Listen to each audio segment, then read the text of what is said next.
saya butuh cahaya, tolong cahaya. Hei, ya, masih ada. Kukira kau sudah pergi bersama dengan yang lain. Aku senang kau masih ada di sini, di depan situ menatapku. Temanku cuma kamu sekarang. Di sini pengap, keringat tindinya bercucuran dari pori-pori kulit. Aku khawatir kalau persediaan air sudah habis, yang keluar bukan lagi keringat, melainkan sebuah darah. Dan kalau darah sudah habis, sebuah pintu terbuka lebar-lebar dan aku harus mendorong diriku untuk bilang ayo masuk ke ruangan di sebaliknya. Ruangan besar dari gedung-gedung yang sangat besar. Ada apa di dalamnya? Perabotannya bagus. Jenis kursi-kursinya dibikin dari kayu apa? Jati atau mahoni? Karpetnya dari India atau Persia? Apa ada hiasan-hiasan di dinding-dindingnya? Dari apa? Kuningan atau perunggu? Lampu gantungnya dari apa? Kristal. Kamar mandinya bersih, artinya tidak terdapat lipas di sudut-sudutnya. Dapurnya bagaimana? Selalu tersedia makanan hangat? Di dalam lemari, aku berdagang barang antik. Aku harus tahu secara detail perabot-perabotan tiap ruangan yang aku masuki. Bagaimana? Apa aku harus ditemani atau sendirian? Apa suara di sana? Apa dia menunggu aku di sana? Ya, aku tahu kau tidak akan tahu jawabannya. Tak seorang pun yang tahu sebelumnya.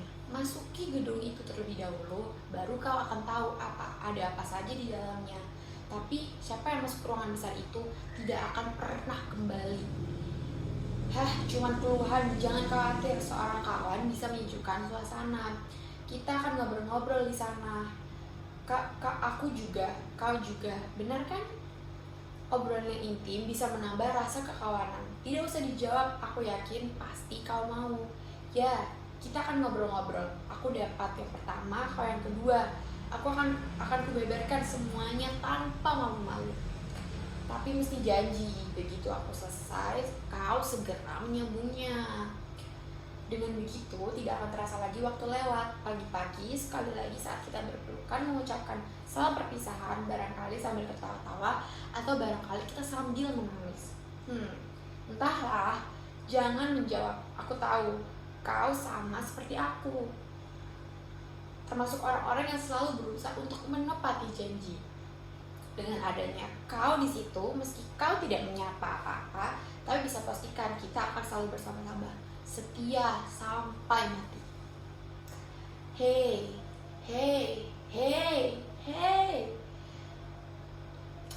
sampai mati. Tiruan yang sungguh-sungguh sempurna. Sampai mati. Suni, kenapa jadi begini? Kenapa engkau pergi? Kenapa aku ada di sini? Kenapa mesti ada hal yang mendorong kita untuk melakukan hal-hal? Kenapa kau tidak mau menurut? Kenapa waktu kamu masih ada rasanya semua terang dan jelas? Tanpa kabut, tiap kupandangi diriku di kaca, maka kulihat wujud seorang laki-laki yang utuh. Lalu sekarang, entah kau ada di mana. Jarak dan tembok memisahkan kita. Semua terlihat jelas, jadi samar-samar. Bukan maksudku untuk melakukan itu, tapi terjadi begitu saja, didorong oleh kekuatan yang ajaib. Tertampung dan tekan untuk molos mencari aliran lain makin besar. Lalu suatu saat air tak terbendung, lagi sedang tekanan makin besar, dan tiba-tiba bendungannya jebol. Kau tanamkan bibit di sini, tumbuh sedikit demi sedikit hingga berbunga. Waktu kelopak bunga itu merekah, dia bersuara seperti trompet. Suaranya memekakkan telinga. Dan Suni, gemanya melengking, tak tahan aku dan tidak bisa berbuat apa-apa. Dan bisik-bisik itu, bisik-bisikan yang memberitahu untuk melakukan supaya aku melakukan niatku. Musnahkan, hancurkan biar jadi abu sekalian. Dari abu kembali menjadi abu, kata bisik-bisik itu yang ada di telingaku. Kekuatan bumi menarik kakiku dalam-dalam. menyeret dan membakarku di dalam inti magma yang paling panas. Aku merungkuk, makin merungkuk, rasa panas yang terkutuk membakar, memadat dalam dada, menyiksaku tanpa ampun hingga hari itu tiba. Kau tahu, seluruh tubuhku gemetar. Panas dan dingin menjadi satu seperti neraka. Dan kau tahu, kekuatan aneh itu menyeruduk. Aku menyeruduk apa saja yang kulihat sebagai musuh. Harus dihancurkan dalam sekejap. Tapi yang kuseruduk rupanya tembok-tembok besi. Lihat, lihat. Dua taliku patah, tak lagi bisa dijadikan senjata. Sebagai perhiasan pun cukup buruk kan? Kalau aku ini tentara, maka aku ini tentara yang tidak baik. Tidak punya disiplin, kurang taktis, tidak mampu mengontrol emosi, serta tidak peduli terhadap batasan-batasan dan ukuran-ukuran. Su, itu adalah perempuan biasa, tidak cantik, tapi punya daya tarik yang luar biasa. Kegairahan hidupnya seperti kuda tak terkendali. Salahku memang mengawini perempuan bekas lacur. Padahal tadinya sudah merelakan, dia bekerja, aku pun juga bekerja. Tapi Su selalu bilang padaku, kamu berhak, kamu tidak pernah bisa memberiku apa-apa selain anak. Ya, memang itu kenyataannya. Dan karena itu pula dia berhak menutup mataku, mulutku, dan menahan gerak-gerak tubuhku. Tapi memang semua itu termasuk dalam perjanjian. Dan kami sudah saling menjanjikan. Dulu waktu dia kawini, kenyataan ini mampu kutahan sampai berapa lamanya 3 anak. Cuma itu kenyataan yang bisa kuberikan padanya. Ya, tapi lihat muka anak-anak itu satu persatu. Kalau mereka masih hidup, lihat dengan teliti. Seperti siapa mereka? Adakah persamaannya denganku? Sama sekali tidak. Yang sulung entah seperti siapa. Yang kedua entah seperti siapa. Ini ketiga, kulitnya hitam pekat dengan rambut yang keriting dan mata yang bulat. Anakku kah itu? Tidak, tentu anak Su. Aku pernah punya pikiran, mungkinkah ada dokter-dokter jahil yang senang menukar bayi di rumah sakit? Atau mungkin perawat-perawatnya. Tapi hal itu tidak mungkin kan? Mereka pasti menghormati sumpah janji jabatan. Tapi aku bisa memastikan, anak yang ketiga bukan anakku. Tahukah kamu mengapa aku masih tetap bisa bertahan diri selama ini? Masih tetap mendampinginya meski jantung perih bukan main. Karena aku mencintai Su. Karena aku sudah bersumpah untuk setiap apapun yang dilakukan. Banci, laki-laki lemah, tidak punya tangan besi. Pendirian yang rapuh. Ya, aku tahu matamu menuduhku begitu. Tidak apa-apa, kataku. Aku sama sekali tidak marah. Ini memang termasuk dalam perjanjian, kataku selalu padaku. Lakukan tapi tanpa perasaan cinta. Kelemahan, apa yang kau ciptakan selama ini sebagai akibat. Meski apa yang kau padatkan dalam tabung bersumbu, ketidaktentraman, kekacauan pikiran, kecurigaan, keganasan, kegilaan, pembalasan dendam tanpa ampun, semuanya sudah kulakukan. Jadilah laki-laki maka kau harus membunuh. Jadilah laki-laki maka kau harus merusak apa saja. Jadilah laki-laki maka dirimu akan kau rubah menjadi 4 dinding penjara setebal 1 kaki tanpa satupun jendela. Jadilah laki-laki maka sebetulnya kau meriang yang siap ditembakkan. Dan malam itu sudah aku nobatkan diriku sendiri menjadi laki-laki. Laki-laki dengan naluri hewani yang dibiarkan lepas ikatannya. Dan kesetiaannya, di mana dia harus aku tempatkan? Adakah perkataan itu masih punya arti untuk semua orang? Su pernah menjanjikan padaku. Aku juga pernah sampai anakku yang ketiga dilahirkan. Anakku, tidak anak Su. Sekarang apa yang terjadi? Apa yang sudah dilakukan Su? Apa yang dibicarakan? Miliki kesetiaan, lalu orang akan seperti dikebiri, cuma sanggup melihat hal-hal yang baik saja. Suatu saat, jika kebetulan terlihat keburukan-keburukan yang sebetulnya sudah menjadi mimpi buruk berjam-jam dia tidur, maka dia akan bilang dengan mata merah, "Ah, itu cuma bayang-bayang kekuatan." Padahal terbalik. Waktu kesabaranku habis, aku menyatakan pada supaya menghentikan segala kegiatannya. Maksud aku baik, demi anak-anak dan masa depan keluarga. Nama baik, kata aku padanya. Asuhlah anak-anakku di rumah. Kalau bosan, sulamkan baju-baju hangat. Atau kalau mau bekerja juga, bekerjalah, tapi yang pantas. Tapi kau tahu apa yang terjadi kemudian? Sung lebih gila lagi. Dia seperti kuda lepas kendali. Apa yang terjadi, kataku dalam hati. Kalau dulu aku masih tidak peduli, sekarang keadaannya berbeda. Umurku mulai menginjak masa tua. Aku butuh ketenangan. Aku butuh perempuan yang bisa kucintai dan mencintai aku. Aku butuh perhatian, diperhatikan. Dan semuanya sudah terjadi akibat dari kau, kelemahan. Besok aku akan dihukum mati.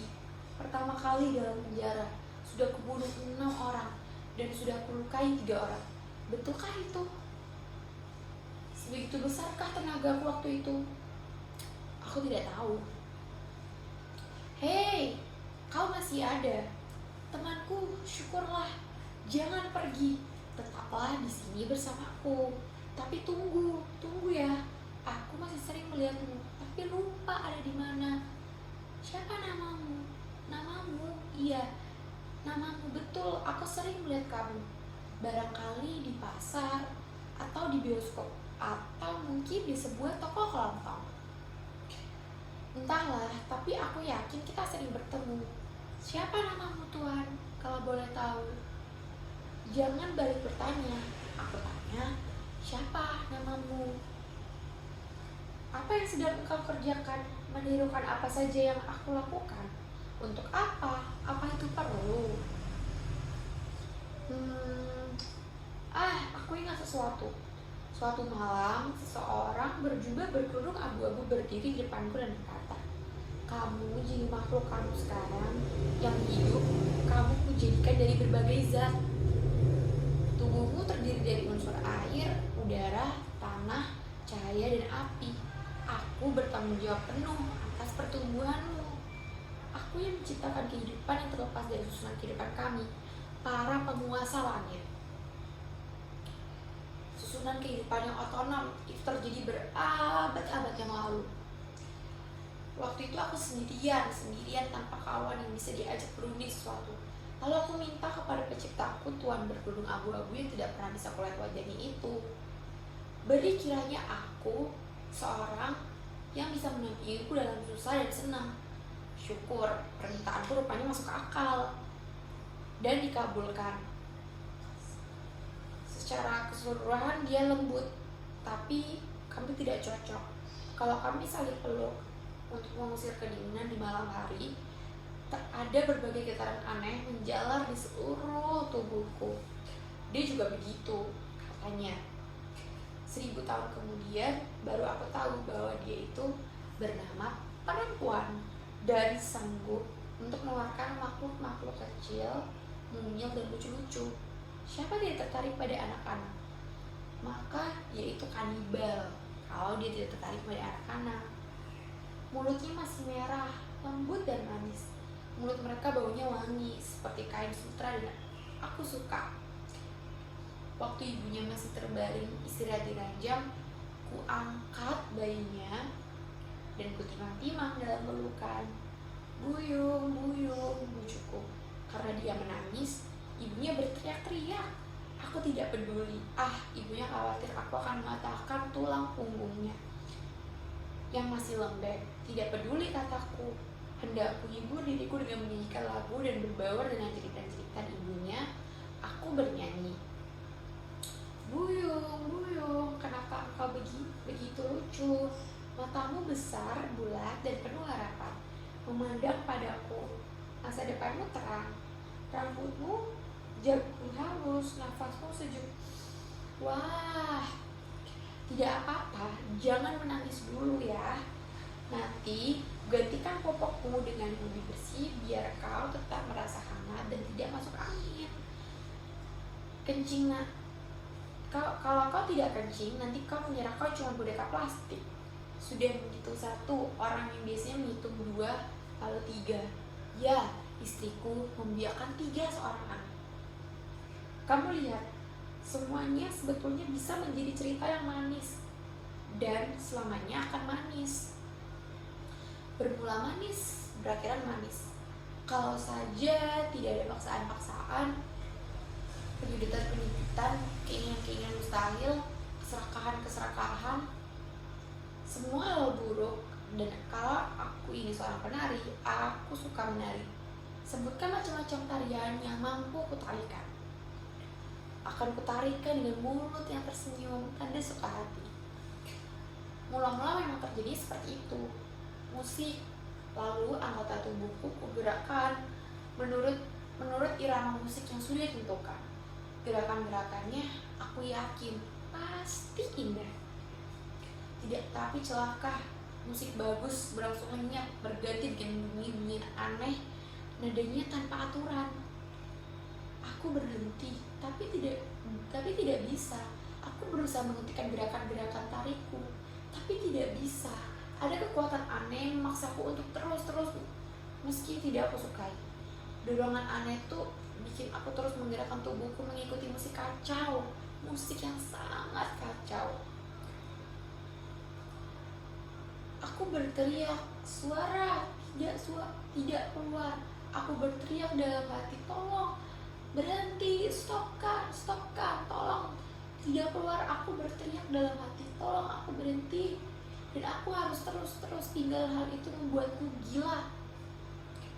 Sudah pasti gerakan-gerakan tariku tanpa isi, karena sama sekali tidak aku gerakan berdasarkan keinginan dari hatiku dan jiwaku. Aku teriak-teriak dalam hati, berhenti, aku belum mau mampus, aku kepayahan, tolong, stopkan. Tapi siapa yang sanggup menolong?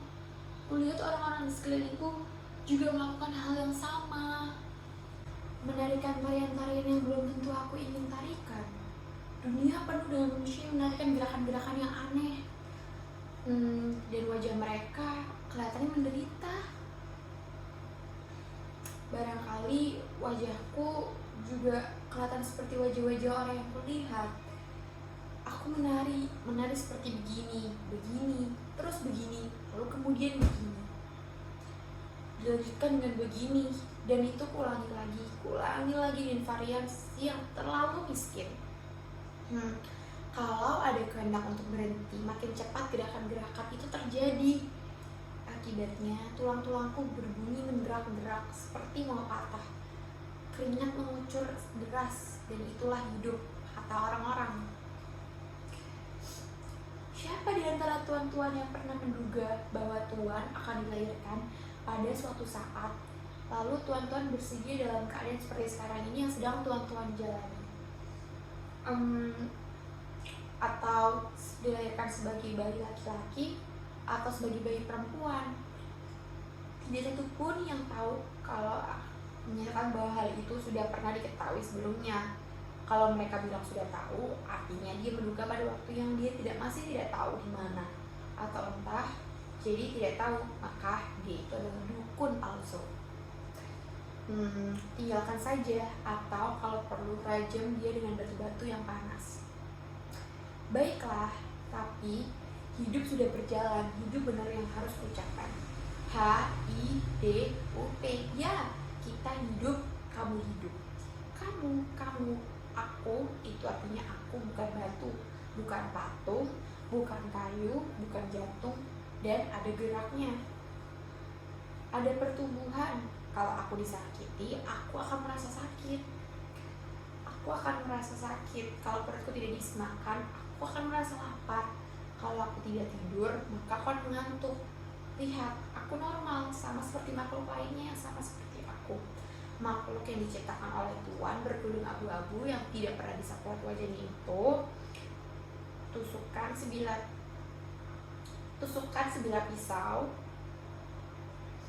maka aku akan kesakitan, lalu cabut kembali. Darah akan mengalir dan warnanya tidak hijau atau ungu, tapi merah. Sama seperti warna darah kebanyakan orang. Lalu mengapa aku harus dipaksa untuk tidak melakukan apa-apa? Karena aku harus berputar dengan wajar, mengikuti keselarasan alam karena hal itu sudah ditentukan sejak berabad-abad yang lain. Jangan coba-coba masa bodoh. Kamu berusaha mencegahku. Kamu yang menyuruh aku untuk tentram di tempatku dan jangan kena pancingan setan-setan. Kamu, iya, kamu itu kamu. Tapi aku tidak peduli. Nyatanya sudah kujalankan apa yang kupikirkan harus kujalankan dan aku harus puas. Aku puas. Kau dengar? Aku puas. Tak kuduga akibatnya begini. Semuanya meninggalkan aku satu persatu. Temanku, lingkunganku, mengucilkanku. Anak-anak kecil lari jika aku dekati. Jangan dekat, kata mereka, jangan dekat-dekat dengan pembunuh. Nanti kau dibunuhnya pula, kata ibu-ibu mereka. Binatang-binatangku juga tidak mau kalau aku jamah. Mereka menghindar kalau aku dekati. Yang tinggal cuma kamu sendiri. Hei, dengar aku kan? Aku senang kau masih mengikutiku. Sungguh betul-betul aku hargai. Sekarang ceritakan kesulitan. Ceritakan tentang negerimu. Misalnya tentang anjing. Suka anjing? Kau punya anjing? Atau ikan-ikan dalam akuarium? Atau ceritakan tentang kutu-kutu bervitamin, burung-burung, atau peternakan ayam, atau juga buaya. Dari sebelah mana harus kupaksa kau membuka mulut? Nah, gitu dong. Tapi kenapa tanpa suara? Kau bisu. Hei, berapa umurmu? 35. Ya, kukira sekitar itu ya. 35 ya. Aku ingat sekarang siapa kamu. Sehari sebelum kejadian itu, sudah pertengkaran dengan Su. Kubujuk Su, tinggalkan Su, hentikan semuanya. Su malah marah. Kita mesti hidup, kata dia. Apa kita tidak bisa hidup dengan wajar, sederhana, kata aku padanya. Su lebih marah lagi, matanya membelalak. Kamu cuma bisa marah, jangan begini, jangan begitu. Tapi apakah kamu pernah berpikir bagaimana caranya mengatasi kesulitan? Berbeda tanpa rasa, apa-apa masih bisa pikir-pikir. Tapi Su, demi Tuhan, jangan biasakan. Cuma dengan satu orang, Su makin marah. Dia membayar dengan baik, katanya. Lalu pergi dengan membanting pintu. Tidak, kata aku dalam hati. Mulutnya memang mengatakan itu, tapi karena matanya menceritakan pernyataan yang lain. Rasa panas dan dingin tiba-tiba menyatu dalam tubuhku. Aku juga berdiri seperti sekarang ini.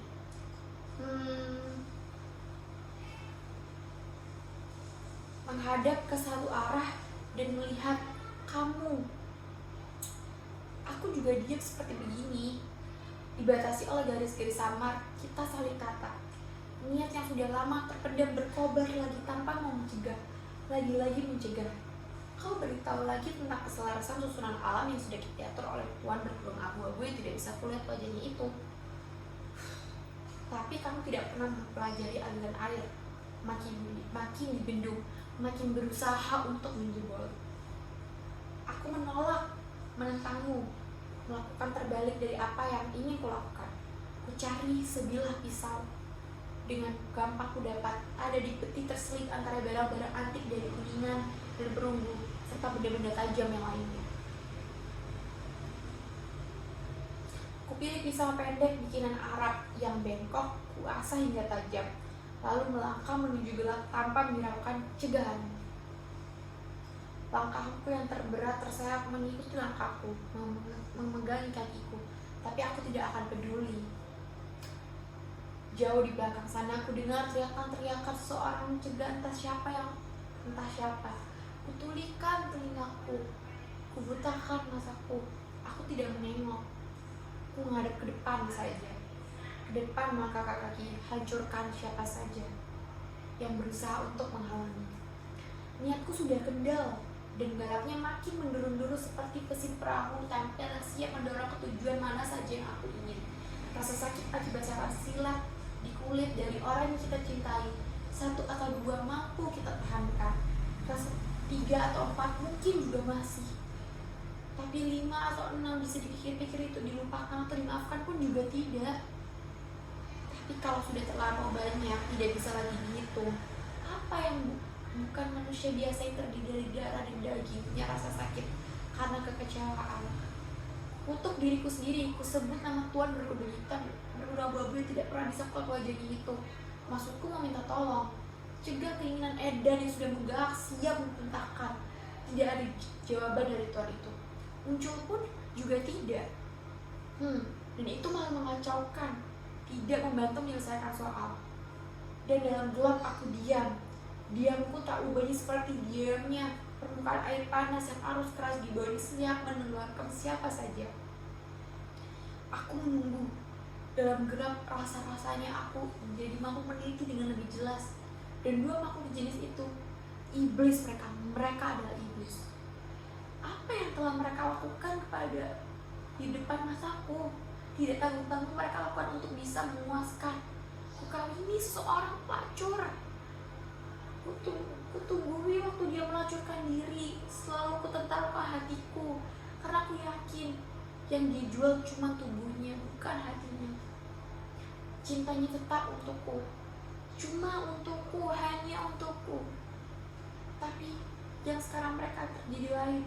Selama bertahun-tahun aku mampu menelan kejadian-kejadian yang sabar, seperti kesabaran seorang martir. Tapi yang sekarang terjadi lain. Apa kau terus mungkin diam? Lalu kau tahu apa yang terjadi kemudian? Aku ingat kau ada di dekatku waktu itu. Tubuh enteng terasa melayang. 2 orang depanku jadi sekecil semua. Tak lagi aku takut pada siapapun. Sudah laki-laki itu. Berapa orang malam itu yang jadi robekan belati di perut mereka? 4, 5, 6, 20, 23. Ketiga tugasku selesaikan tak menyesal aku menuju rumah. Menemui ketiga anak-anakku. Anak-anak padahal mereka tidak punya dosa apa-apa. Tapi bisakah pikiran yang gelap mempertimbangkan hal itu? Dengan berdil 2 luk yang pelurunya mampu menghancurkan kepala seekor badak, aku menghabisi semuanya. Entah berapa banyak yang sudah menanam benih di tanah subur milik Benih itu jadi 3 bakal pohon. Malam itu kubongkar semuanya hingga akar-akarnya pun musnah. Cuma dalam 3 kali semburan api, si perusak yang datang kembali tiba-tiba dan menghilang semaunya. Aku benci diriku sendiri. Aku benci aku benci laki-laki itu, aku benci anak aku benci semuanya. Rupanya pasti buruk sekali di cermin. Dari kejauhan, dengan puas, kupandangi rumahku yang mulai runtuh, dijilat lidah api. Besok aku akan mati. Jangan runtuh pahlawan. Ya, besok aku akan berjalan dengan tegang dan menolak untuk ditutup dengan kain hitam.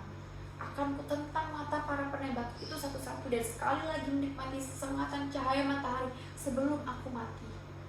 Aku akan teriak pada para penembak itu, mengajukan supaya mereka jangan gentar. Ayo, Bung, cepat lakukan tugasmu. Cepat lakukan tugasmu, ayo. Yang akan kalian tembak adalah seorang pemberani, seorang laki-laki yang pahlawan bagi dirinya sendiri. Dan tembakan berbunyi serentak 10. Timah menyengat tubuhku. Aku akan rubuh sambil dengan tersenyum.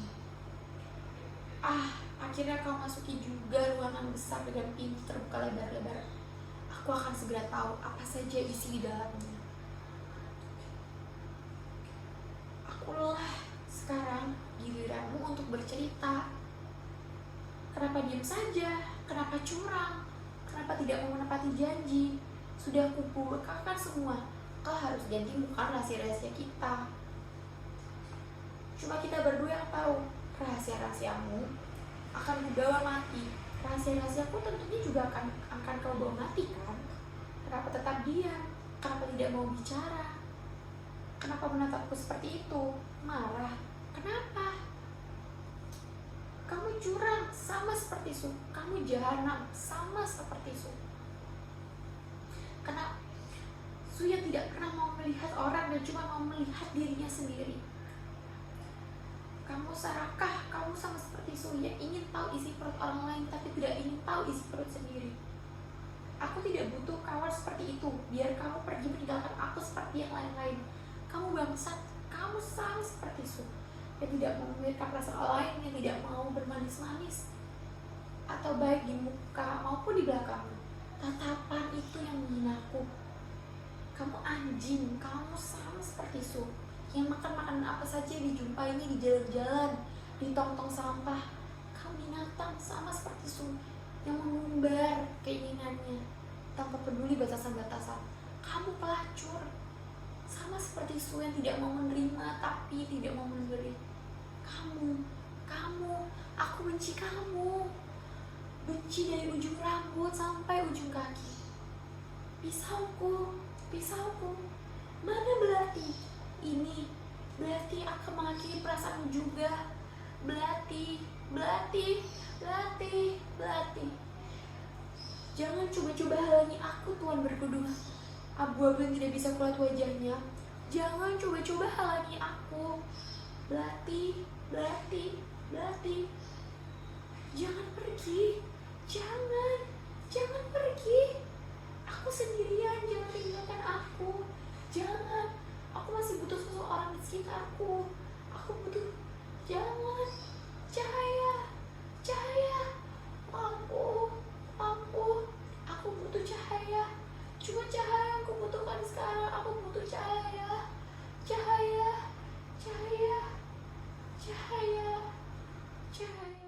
Sekian video dramatic reading dari saya. Mohon maaf bila ada kekurangan atau salah pengucapan. Terima kasih sudah menonton. Bye guys.